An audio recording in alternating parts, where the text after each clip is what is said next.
আল্লাহর ভালোবাসা এটাই একজন মানুষের জীবনের সবচেয়ে বড় অর্জন।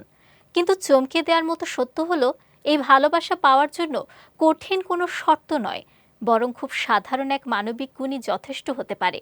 কি সেই গুণ, সে সম্পর্কে বিস্তারিত থাকছে ডেস্ক রিপোর্টে। যে মানুষকে আল্লাহ সবচেয়ে বেশি ভালোবাসেন তিনি হলেন সেই ব্যক্তি যিনি মানুষের সবচেয়ে বেশি উপকার করেন। ইসলাম শুধু নামাজ, রোজা বা ইবাদতের মধ্যেই সীমাবদ্ধ নয়, বরং মানুষের কল্যাণকেও ঈমানের গুরুত্বপূর্ণ অংশ হিসেবে তুলে ধরেছে।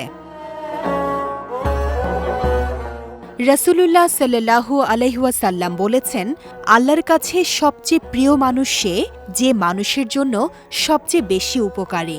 এই হাদিস আমাদের শেখায় একজন মুমিনের প্রকৃত সৌন্দর্য শুধু ইবাদতে নয়, বরং মানুষের প্রতি তার আচরণ, সহমর্মিতা ও উপকারে প্রকাশ পায়। মানুষের উপকার মানেই শুধু অর্থ সাহায্য নয়। ক্ষুধার্তকে খাবার দেয়া যেমন উপকার, তেমনি হতাশ মানুষকে সাহস দেয়া, অসুস্থের সেবা করা, কাউকে সঠিক পথ দেখানো কিংবা একটি কষ্ট দূর করে দেয়াও বড় নেক আমল। ইসলাম এমন সমাজ গড়তে চায় যেখানে মানুষ শুধু নিজের কথা ভাববে না, বরং অন্যের কষ্ট অনুভব করবে।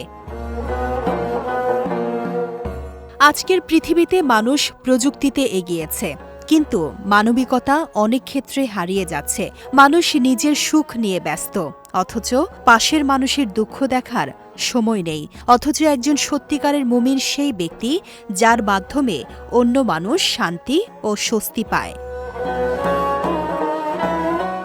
পবিত্র কোরআনে আল্লাহ বলেন, তোমরা সৎকর্ম ও উপকার করো, নিশ্চয়ই আল্লাহ সৎকর্মশীলদের ভালোবাসেন। তাই একজন শিক্ষক যদি নিষ্ঠার সঙ্গে শিক্ষা দেন, একজন চিকিৎসক আন্তরিকভাবে রোগীর সেবা করেন, একজন ব্যবসায়ী সততার সঙ্গে মানুষের প্রয়োজন পূরণ করেন, তাহলেও তারা আল্লাহর প্রিয় বান্দাদের অন্তর্ভুক্ত হতে পারেন।